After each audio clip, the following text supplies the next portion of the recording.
this movie was so fun to watch, but I'm pretty sure it was also a lot of fun to shoot. Which has been for you the funniest scene to shoot in the movie, or a scene where you were, okay, this is super crazy? Oh, I'm sure you have even more. 'Cause you probably have some. The really funnest, crazy- the hardest one, well, for me personally, was getting off the hook because I was sick. That's a cool scene. So getting off the hook was hard. The most fun scene I thought was, I honestly think the most fun scene, probably after seeing it, is the opening scene. Yeah. And it was hard to do. You know, John was talking earlier about how hard it was, and it was. Yeah, I mean, it was a week, almost a week of shooting on a fuselage of a plane that was recreated to scale. An entire unit on this thing, an entire camera crew on this thing. You couldn't get off it. You know, we're 25 feet in the air, and you're stuck there all day. It's hot. You have all this gear on, and you're shaking the entire time. It was a tough shoot. So, but luckily we had a good team to get through it. A really wonderful team, Yeah. except Iain. Thanks, But- cool. Yeah, we tried to Best get friends rid of it. forever. That's it.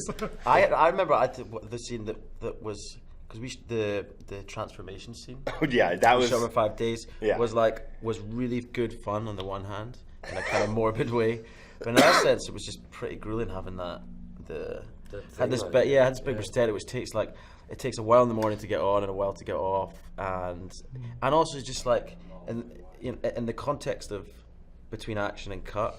It's fine, but then you're waiting in the line for coffee, and people are just. I remember at one point I went to the toilet, and we were on set and we were filming the death scene, so they do this thing where they pump blood through tubes. Oh yeah. Connected.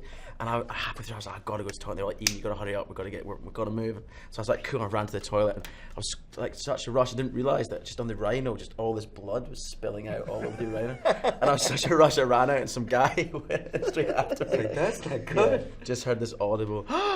Wait, so when you were on set, I have a question for you. Did like everyone come up to you and make the same joke? Yeah. Like, oh, not looking like your Rough best night friend last night. last night. Like everyone made the same joke to you. And you have to pretend it's the first time You're like, done it. oh, buddy. Yeah. Really, as an actor, I mean, you try to enter in the character's body and psychology, but when you get a screenplay in which you're a World War II soldier who needs to kill monster Nazis, how do you enter in your character? Which is the secret? Well, first of all, killing Nazis, you can't go wrong there. But it's also like these guys. We would always say like it kind of reminds us of Indiana Jones in that sense. Like all the characters are painted in this really colorful way, right? They're kind of. It's all really there defined. for you. It's there for you to all that it's your job to do. I think at least when I read it, was going whenever they want that transition to happen, where it goes from real to the surreal. That making sure that you're aware of the fact that we're sliding into the surreal and being the character going, holy shit, what's happening? Was an important part of sliding into that transition. But I don't know. I personally never think of it. I think of whenever you do the scene, you're just doing the scene, and it's kind of the filmmaker's job to make that happen. But Yeah, I agree. thank you. Last question. Which is your I mean, I would say which is your favorite zombie Nazis movie, but there aren't that many actually. Which is your favorite war movie that you use as in order to start creating the inspire for this.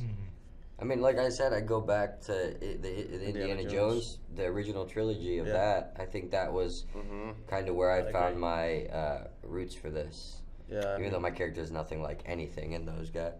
But Hey, you look like Harrison Ford. thank you.